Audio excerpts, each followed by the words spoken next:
You don't have to sleep with someone to burn for them. Some cravings live deeper than skin. I never kissed him, not once. But I remember the way his eyes undressed my soul. Like he'd been waiting lifetimes to find me in this one.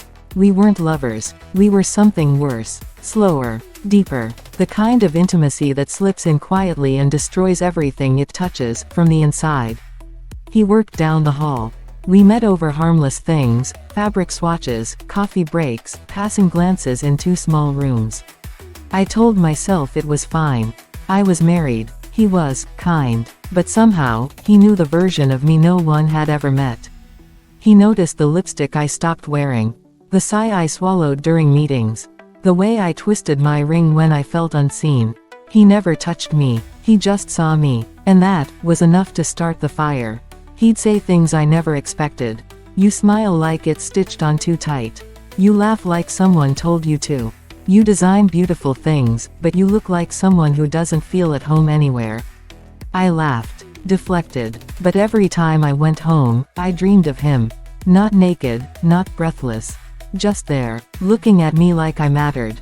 It wasn't about sex. It was the conversations that made my skin hum. The silence that felt louder with him in the room. The ache that built each time I left and didn't say goodbye. I told myself, this isn't an affair. I haven't done anything wrong. But the truth, I gave him everything I'd never even shared with my husband. It happened on a Thursday. He walked into my office, rain still dripping from his collar. We were alone, too close for strangers, too far for lovers. He looked at me like the question had already been asked. Like he was waiting to hear if I'd lie. So I asked, if this was another life, would you be mine? He didn't blink, didn't hesitate. I already am, he whispered. Every time you think of me, I'm yours. And then he stepped closer. Not enough to touch, but enough to burn. We never crossed the line. But I carry the scorch marks like scars no one can see. That night, I cried harder than I ever had.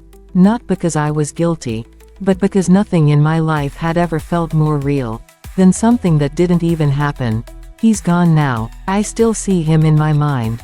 When I walk past a bookstore, when a song plays I can't explain. When I catch myself smiling at no one. I still wear the perfume he once complimented. Not for anyone else, just to feel close to the version of me he made come alive. Because the truth is, he didn't destroy my life. He awakened the part of me I buried just to survive it. No, it wasn't an affair. But it was a love story. One with no ending, no kisses, no photographs. Just the memory of a man who touched nothing, but changed everything.